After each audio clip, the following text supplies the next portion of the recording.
Greetings, dear friends. Thank you for joining us yet again on our Day 10 with our ongoing theme entitled Point 28. Today we look at a very big topic as we talk about salvation. That what really happened and what is salvation all about. Back in the Garden of Eden, our forefathers, Adam and Eve, sinned, and thus humanity was lost. But the plan of redemption came up, and someone came to atone for your sins and my sins. As we dive into this topic, dear friends, I ask that may God speak to you, may God speak to everyone who's listening, both physically and virtually. God bless you. Let us pray. Heavenly Father in heaven, Father, thank you, Lord, Father, for gathering us, Father, in this virtual platform. That, Father, I take this time to pray for everyone, Lord, listening to me, Father, virtually and physically. Bless them, Father, as we discuss this wonderful topic, Father, about your salvation. We ask that, Father, please be with our speaker. Lord, we pray that, Father, simply put your words in his mouth, we pray. In Jesus' name, amen. Greetings to all of you. I am Samander Pagaw, and it's my pleasure to speak to you at this moment. So yesterday, we heard the message about the life, death, and resurrection of our Lord Jesus Christ. And isn't it amazing that there's someone who died for you, who set as a role model for all of us? Isn't it amazing? And at this time, I want to share with you the experience of being redeemed or being saved by our Lord Jesus Christ. But before we continue, let me ask you these questions.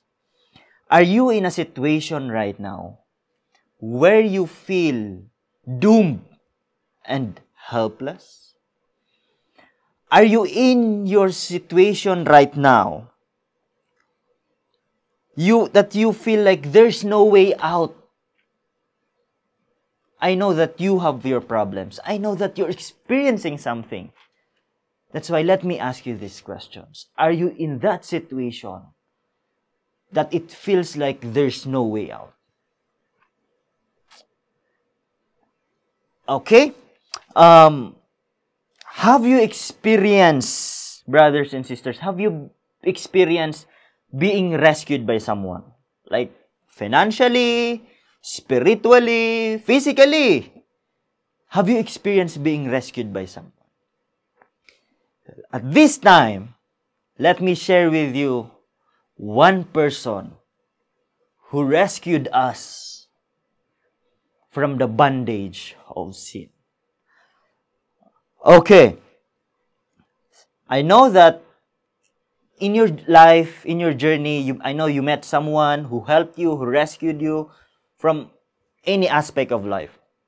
But this person saved and rescued us, removing us from the bondage of sin, cutting all the ties that connects us to the sins, to our nature, sinful nature that we have. So this time, I want to share with you the experience of salvation. If you think that you haven't experienced it yet, and if you think that you are experiencing it now, this message is for you, for me, for all of us, for everyone. And I hope that this message will remind you that Jesus died for you and He already rescued you from the bondage of sin. So, in John 3 verse 16, it says there, this is a very common text, right? It says there what? For God so loved the world that He gave His only begotten Son, that whoever believes in Him should not perish, but have everlasting life. This is a common text, but full of love and assurance. And this is an inspiring message for all of us, brothers and sisters. You know, in His great love, He chose what? He chose to redeem us. He chose to redeem us. And we can see also here, Romans 5 verse 8, it says, but God demonstrates His own love toward us, in that while we were still sinners, Christ died for us. Someone died for you, brothers and sisters. Someone died for me. Someone died because of our sins. And it is our Lord Jesus. It's painful, yet it's assuring. It's assuring that someone redeemed us. And the question now for all of us, because we know that His life, death, and resurrection secure our salvation. We committed sin, someone rescued us, someone died because of our sin. As what I've said, it's painful to imagine, but still, it's assuring that someone saved us. So the question now for all of us, why does humanity need salvation? Why do we need salvation? because we are doomed, because we are helpless, and because of those reasons, Jesus Christ stooped down to our level just to rescue and just to save each and every one of us. Genesis 2 verses 16 and 17. Please open your Bible with me. And the Lord God commanded the man, saying, of every tree of the garden you may freely eat, but of the tree of knowledge of good and evil you shall not eat. For in the day that you eat of it, you shall surely die. And you know what happened, brothers and sisters. No need to elaborate everything. You know what happened? Adam and Eve fell into temptation, failed in front of God, but God has already planned ahead of it. He has planned even before it happened. So His plan is to step down and to save all of us.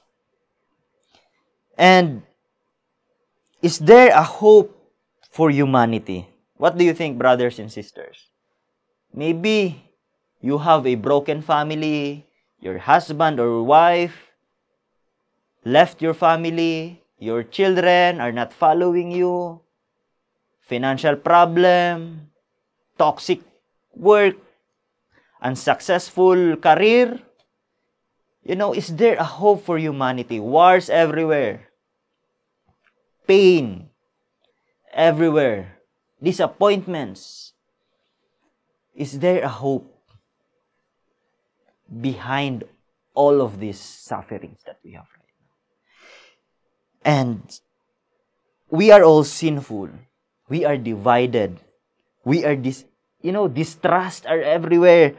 Self-preservation. We want to survive. We want to preserve everything. We want to secure here on earth. We want a comfortable life. Blaming. Blaming is very common. Even before Adam and Eve, they blamed each other. They blamed other people. They blamed someone, looking for someone to be blamed. Is there a hope for us, for humanity? And as we continue, Genesis 3 verse 15, even though humanity fell into temptation, Genesis 3 verse 15, it says here, and I will put enmity between you and the woman, and between your seed and her seed. He shall bruise your head, and you shall bruise his heel. So we can see here that even before, there is a promise that God will come down, will step down to save all of us. Jesus will win the victory, and Satan will be a forever conquered foe.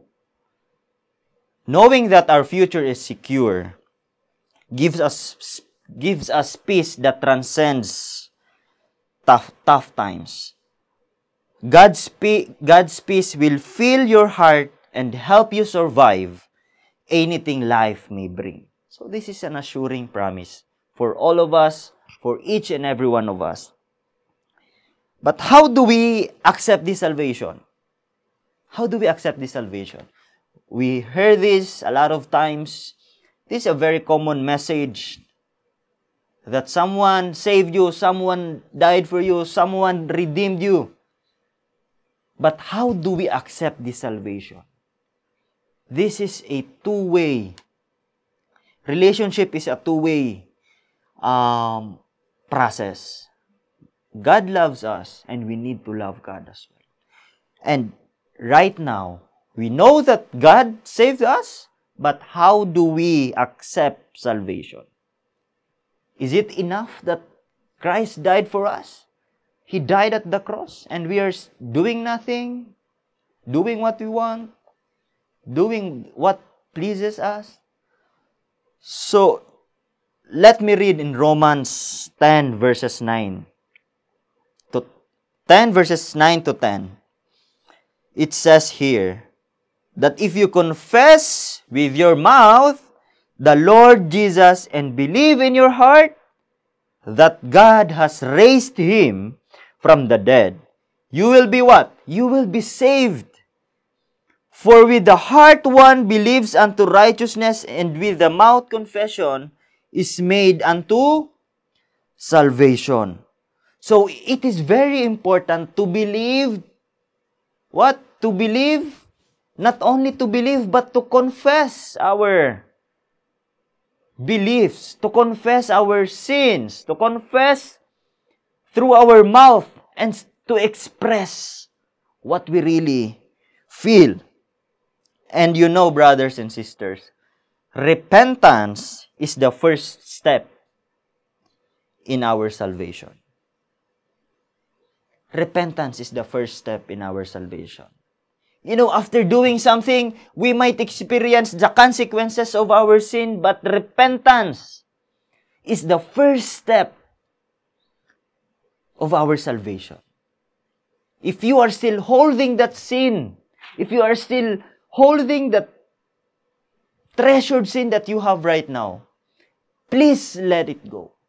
Let it go so that we or you could feel and experience the salvation that God has offered you.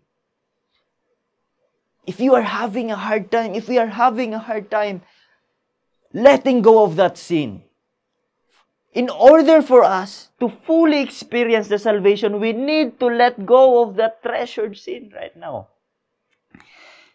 And it is very important, brothers and sisters, to always remember that God's heart of love desperately wants to save all of us. Desperately.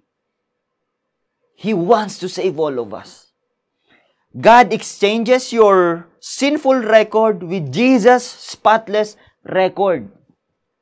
We all have sinful record. We all have bad records. We can hide it from people, but we cannot hide it from God.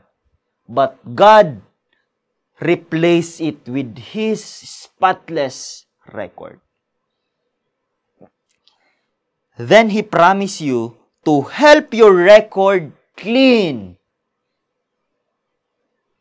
Grace is waiting.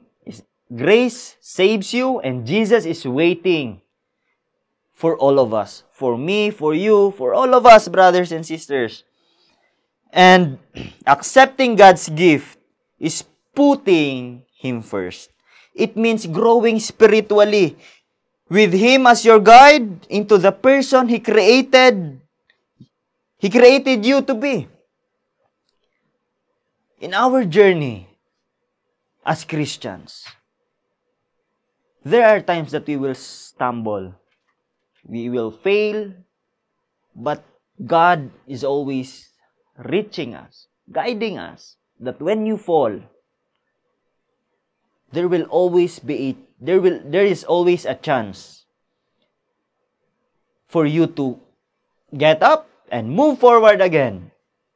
And that's why, if you are experiencing hardship right now, get up and move forward. Claim the promise. Claim the promise that God is with you and you are forgiven. He will never force you to follow Him. Brothers and sisters, He will never force us. But it is our choice to move with Him, to move forward, to keep on going, serving the Lord. It is our choice. The Lord never, and He will never force us to follow Him. Always remember that. And let me share with you the story of the prodigal son. You know the story. I know that some of us, we are very familiar of the story. In Luke chapter 15, it tells us about the rebellious young man. We are all rebellious. I am rebellious.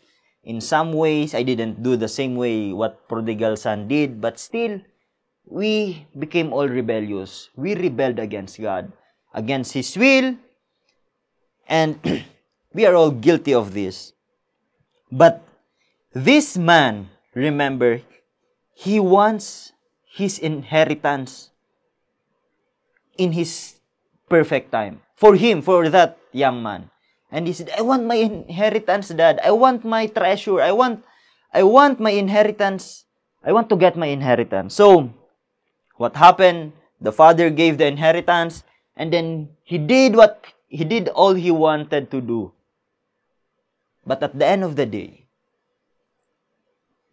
there was no satisfaction. There was no fulfillment. Temporary happiness happened, but at the end of the day, he felt hopeless, helpless, doomed. And he felt like no one is there for him. So he reflected and he realized that he needed his father in heaven. We all need our Father in heaven. And that guy, the prodigal son, he realized that he needed his father. He needed his father. He went back home. And this is an amazing story. In his mind, all he wants to do is to go back to that place, to eat properly, to do the least things that he could do for his father so that he could survive. But the father, unexpectedly, for that young man, he had hit the rock bottom for that young man. But his father, Luke 15 verse 20, when he was still a great way off, his father saw him and he had compassion and ran and fell on his neck and kissed him. Our Father in heaven, Jesus, even Jesus is running towards us, running towards you. He wants to embrace you. If you feel abandoned, if you feel depressed, if you feel alone and doomed, Jesus is running, God is running towards you to embrace you and to comfort all of us. Like the man in the story, alone and far away from his father, we find ourselves far away from God. Am I right? We sense a lack in our life. We realize something is missing. Perhaps we have hit the rock bottom, brothers and sisters. Maybe right now we are in the rock. We are now hitting the rock bottom of our lives. But please be reminded, God is constantly at work in our lives. He will never leave us. That's why God is calling us right now and reminding us that God is waiting and running towards us. It is just one step. Repent and then beg for God's forgiveness. And we must realize we need something more in our life. We must acknowledge that we are not enough. We are not enough. We are not righteous. After we have accepted Jesus Christ, we are called to walk in newness of life. God wants to show you better, happier way to live your life. I know that all of us, there's always something missing. But with Jesus, He makes everything like, everything is fulfilling, everything is enough if Jesus is with us. So what does salvation do in our lives?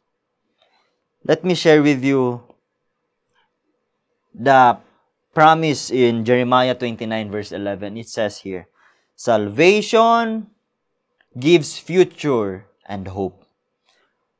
Jeremiah 29 verse 11, "For I know the thoughts that I think towards you, says the Lord, thoughts of peace and not of evil, to give you a future and a hope." And what an assuring promise from God. He has plans for all of us. We just need to talk to God. Ask God, "Lord, what's your plan for me? You told me that you have better plans for me. Please help me to follow those plans that you prepared for me." Listen to His voice. Jeremiah 29 verse 11, "I will give you a new heart and put a new spirit within you. I will take the heart of stone of your flesh and give you a heart of flesh."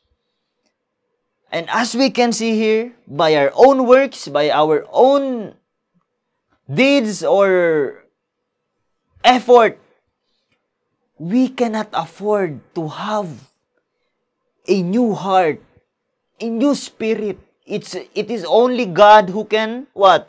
Give us this new heart and new spirit. To replace our corrupted hearts, it is only God who can replace this one. He will give and put. He said, "I will give and put a new heart and a new spirit." So let us stop doing everything by our own. We need God. And we can see here also, before we end, let me share with you the story of the woman who was caught in adultery. John chapter 8. If you have your Bible, please open it in the book of John chapter 8. In verse 4, in adultery, in the very act, the woman was caught in adultery. We know what was the Jewish law. Her punishment would be death by stoning. Instead of condemning the woman, Jesus knelt down and started writing in the dirt. As the leaders watched him, they presented him for an answer. Jesus said simply what? "He who is without sin among you, let him throw a stone at her first." Then went back to writing. As the leaders came closer to read the words in the dirt, the Holy Spirit convicted them of their own sins. Beginning with the oldest, even to the last, they turned and left. Jesus was alone with the accused woman. Everybody left. Only Jesus and the woman. Jesus was alone with the accused woman. He looked up from his writing to see that the accusing multitude had left. "Woman, where are those accusers of yours? Has no one condemned you?" he asked. And she replied, "No one, Lord."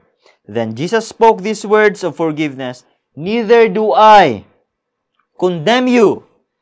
Go and sin no more." There is no life. We can see here that there is no life that is too sinful that His grace and forgiveness cannot remake us. What a wonderful promise, brothers and sisters. And what a wonderful, inspiring story.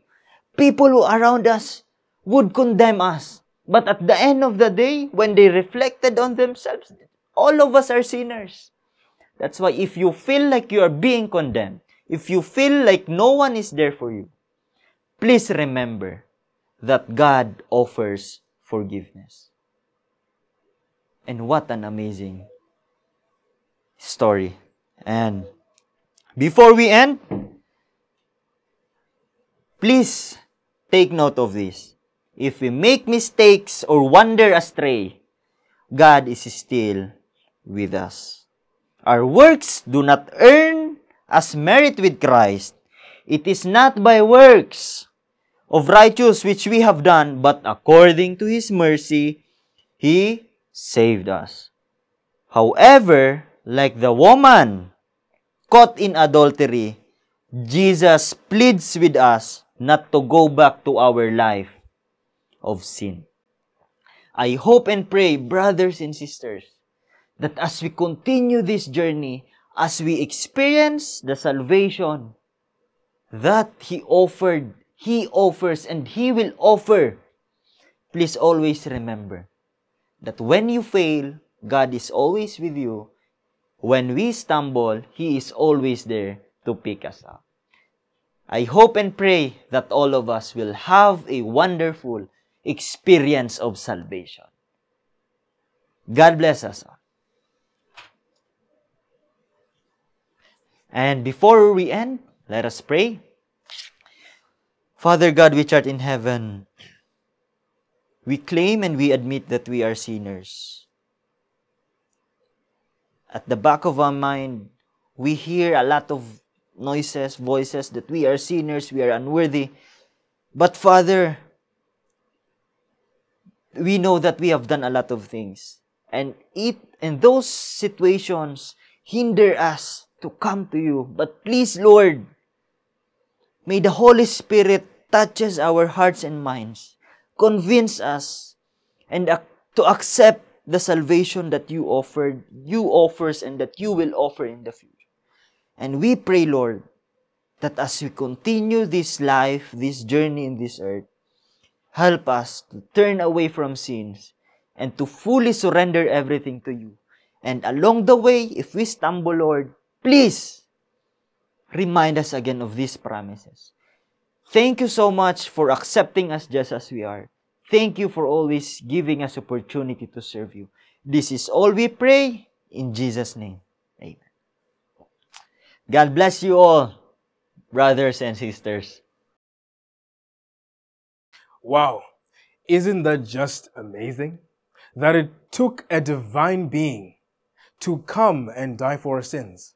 My dear friends, through one man, sin entered the world, and through another, He came to conquer sin. My dear friends, Christ died for you and I.